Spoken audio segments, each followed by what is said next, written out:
So, as a registered dietitian, I often get a ton of criticism on social media based on some of the foods that I post and maybe some of the recommendations that I make. And I recently did a post about my favorite protein items from Costco, and boy, were the food police out. So I thought it would be a good time to talk about my perspective of specifically processed food. So a couple of days ago, I put out a social media post talking about some of my favorite protein items at Costco. And the feedback from a handful of people was quite negative. The narrative was, how dare you, as a registered dietitian, recommend such highly processed, unhealthy food? And to be honest, I am used to this type of hate and this type of feedback on my social media, because nutrition is such a polarizing topic. And everyone is very opinionated on what nutritional practice they think is the best. The other thing is that people are just really confused about what healthy nutrition looks like, because there's so much information in the space. And so again, it's very often that I will get these types of comments from people that honestly just don't know what they're talking about. So I want to break down today items in that post and talk to you about what I feel, what's my definition of processed food, and hopefully clarify what you need to be doing in order to improve your overall food quality. Now, here's the bottom line. We know that as Americans, we are consuming too much ultra processed food. That is our problem. All right. We know that we're consuming too much food outside the home. We're eating too much fast food. We're eating too much food from restaurants. We're eating, too much food from packages. We're eating too much food that is void in nutrition. Okay. We can all agree on that. But I think that a lot of people are confused about what is considered processed food and what is not. So that's one area, because a lot of people on that post were like, well, aren't these highly processed foods? Aren't these really processed foods? Aren't these bad choices? And they're not, okay? Go check out the post. Go check out my rebuttal, and I'll tell you why they're not bad choices and why they're not ultra processed. And then there was another narrative that was like, these are ultra processed. You need to be buying local beef, okay? Because these were kind of all animal products. You need to be buying local products. All your animal products need to be grass-fed. They need to be grass-finished. They need to be organic, all right? They need to be void of every additional nutrient, there might possibly be. And that narrative drives me absolutely bonkers, okay? Again, I'm a registered dietitian. I've been working with people, like actually physically working in front of people, one-to-one, and then working in my group-based program with people to optimize their health and wellness for over 20 years. And until you sit in my seat, and until you really sit down with hundreds of thousands of people and hear their stories and understand their challenges, you cannot sit here and tell everyone that they need to be buying all local, all organic, all grass-fed, all, whatever, because that is just not the reality for most people. All right. That alone, having that narrative, shows me your food privilege, shows me that you have an unlimited budget for food. It shows me that you have unlimited access for food. And it shows me that you don't realize that most people do not have those things. And so therefore, most people are looking to just do a little bit better with what they have. And by golly, that is what I am, your dietitian. If that is you, where you're sitting there thinking, I am just trying to do a little bit better with what I have, then my content is for you. My program, Lean, is for you.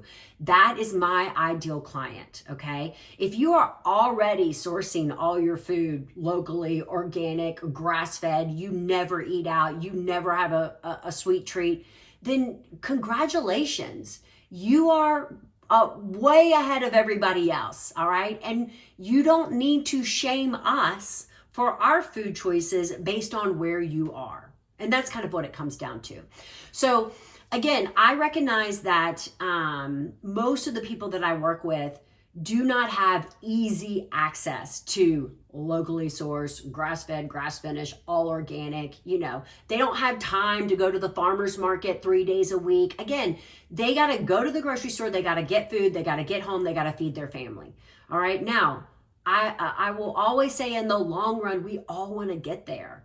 Okay. But it's not where we start. In addition, not everyone has the food budget to do that right off the bat. All right. So I want to kind of break down why the products in that video I know are healthier options. And I want to encourage you, if you're still watching this video, that you don't have to be perfect. You don't have to radically change everything in your house, throw out every discretionary ingredient, overnight. But what you do want to be thinking about is as a product is done with, okay, so if you finish all the pasta sauce in your house, I want you to use these guidelines to help you make a better option, okay? As you finish your, sausage or whatever, you're going to consume, I want you to use these guidelines to help you make a better option. And I want you to realize that every time you go to the store and you look to level up your food choices, even if it's just by one ingredient, you are on the right path. Congratulations. You are doing the hard work. And in the long run, it will matter. All right. So again, we can all agree, ultra processed food, bad. Okay. Ultra processed food, we want to get rid of. What is ultra processed food? Ultra processed food is where we take food-like ingredients and we mush it, we mash it, we flavor it, we color it, we dye it, and we spit it out to be a food-like product, okay? Chips, well, not even all chips, but let's say Doritos, ultra-processed food, Oreos, ultra-processed food, things like that, okay? Pastries and,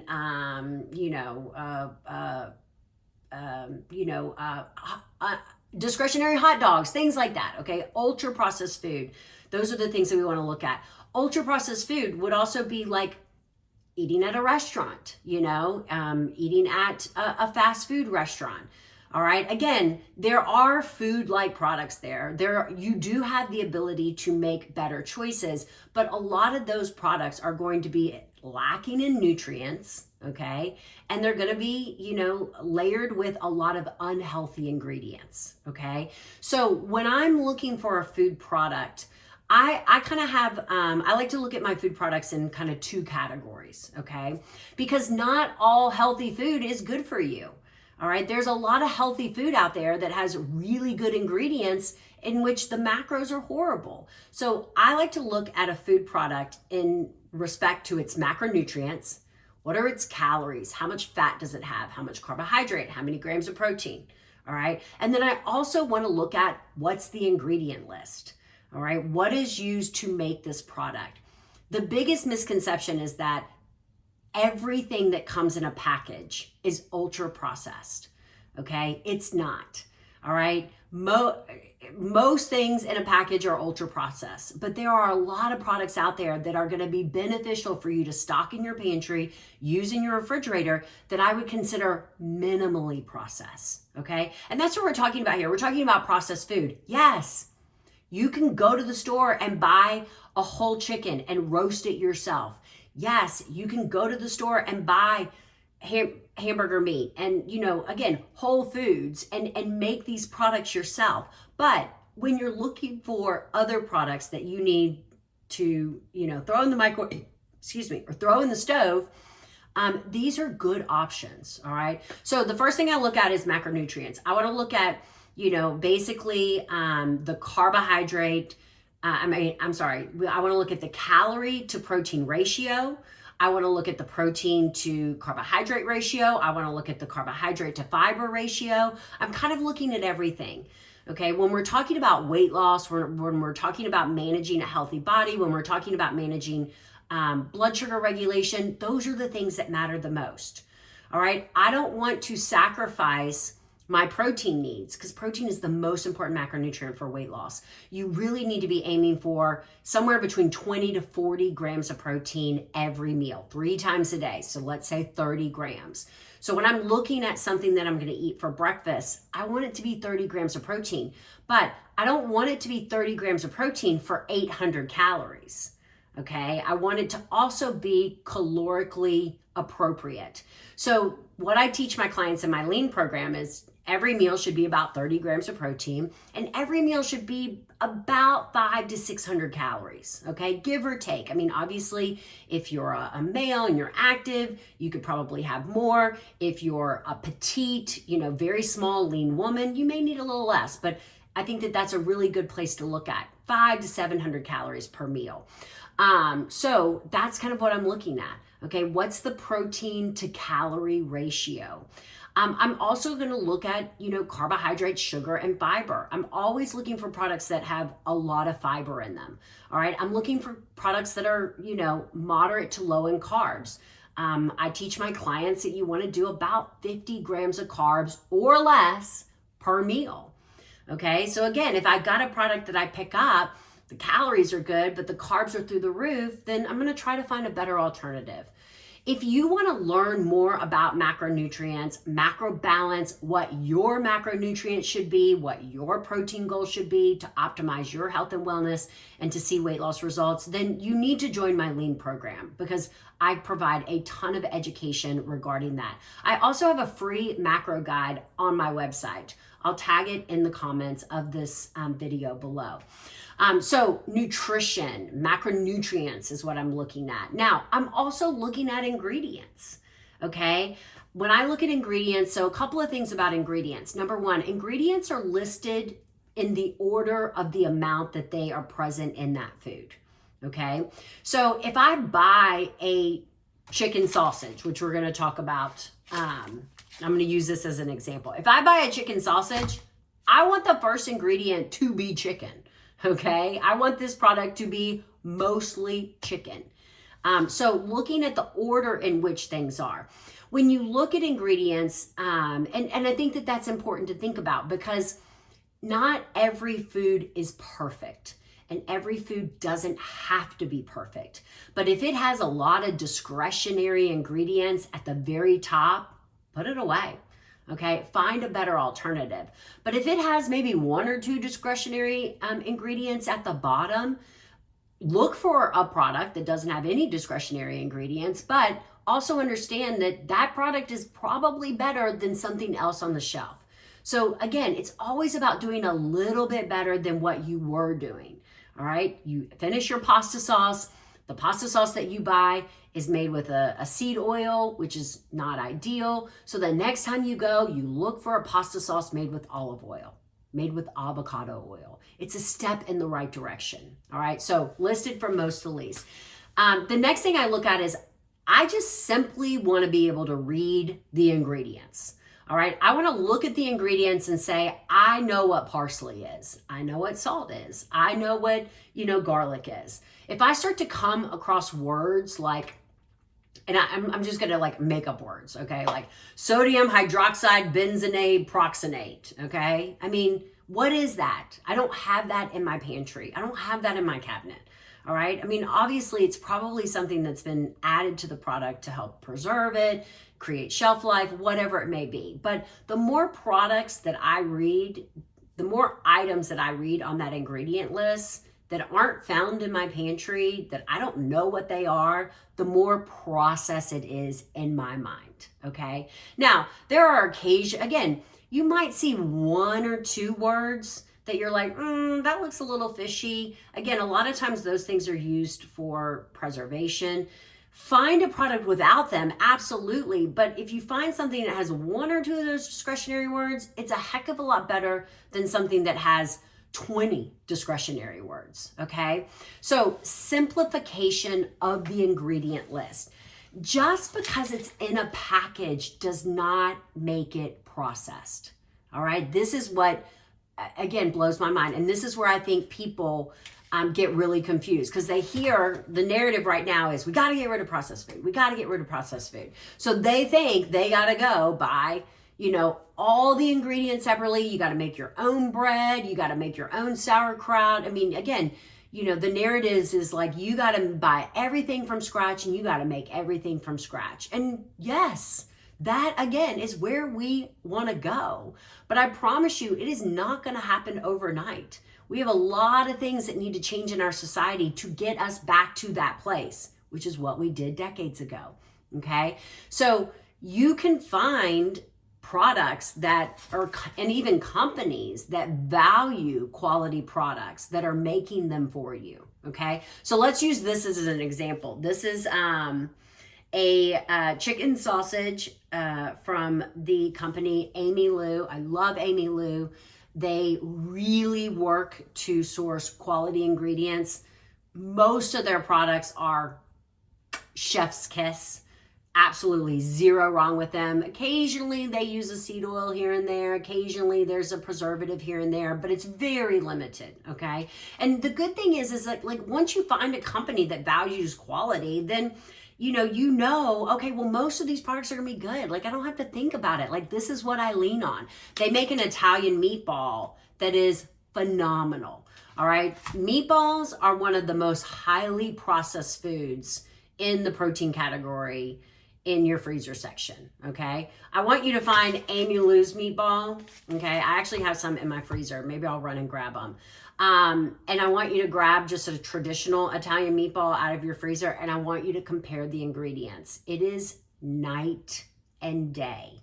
And then when you look at the ingredients, here's the interesting thing. When you look at the ingredients and then you go compare the macros, it is night and day. The macros for that Italian meatball are so much better than that processed food. So again, it all comes together. So looking at this product, okay, again, I teach my clients in my lean program, you want about 30 grams of protein per meal. All right, so I'm gonna be looking at the calorie to protein ratio on this product. So basically, in order for me to get 32 grams of protein, which would be about 2.5 links of these sausages, so a good hearty portion, gonna fill me up, keep me full, it's only gonna cost me 275 calories. That is an excellent protein to calorie ratio. What does that mean, protein to calorie ratio? So I did a whole nother video that kind of went viral about this topic, but I'm going to talk about it real briefly. If you want more explanation of it, check out my YouTube page and find that video highlighted. So we'll look at it this way. 32 grams of protein. All I'm going to do is anytime you look at the protein, I want you to add a 0. All right, so that turns it into 320. To find a product that has a good calorie to protein ratio, you want that protein with an added 0 to be at, near, or under the caloric goal.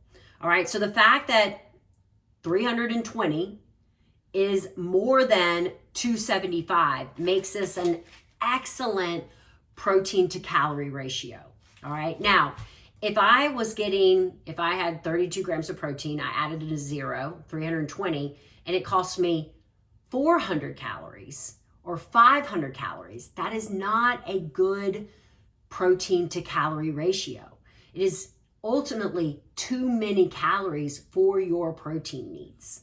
So that's the best way to look at, is this a good source of protein relative to my calories? Because I'm not just gonna eat chicken sausage. Okay, I'm gonna add, peppers with it. I'm gonna add rice with it. So I have about 275 calories, and that gives me another, 300 to 400 calories to add other foods to go with this. If I was getting 32 grams of protein for, say, 500 calories, then I'm just stuck eating chicken sausage. It doesn't allow me to add much more to it. All right. I'll also, and again, this is a protein product, so obviously it's going to have probably no fiber. This actually has 1 gram of carb. It has no added sugar. Excellent things. Okay. So the macros on this, perfection. All right. Number 2, I'm going to look at the ingredients. Let's read them. Ingredients: chicken, water, contains 2% or less. So literally 98% of this product is chicken and water. All right. The other 2% are spices, parsley, crushed red pepper, paprika, extract of rosemary, onions, garlic, salt, and vinegar. You see what I'm saying there? Okay, let me read it again. Chicken, water, parsley, red pepper, paprika, rosemary, onions, garlic, salt, vinegar. The way that I look at it, I have all of these ingredients in my house. Okay, I've got ground chicken, I've got water, I've got parsley, I've got red pepper, paprika, onions, garlic, etc. So technically, I can make my own chicken sausage. Yeah, I could do that.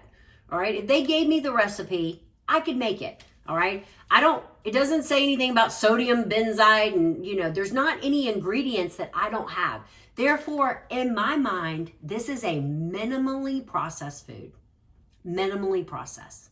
So examining the ingredients is really what you have to do to understand, is this a ultra processed food or is this a minimally processed food? And we want to consume as many minimally processed foods as possible. Again, I could look at another, I keep trying, I'm not saying this because I'm going to butcher it, andouille sausage or whatever, but I could look at another just traditional brand, maybe an off brand, like a Kroger brand or something. And I promise you, in the ingredient list, it does not look like this.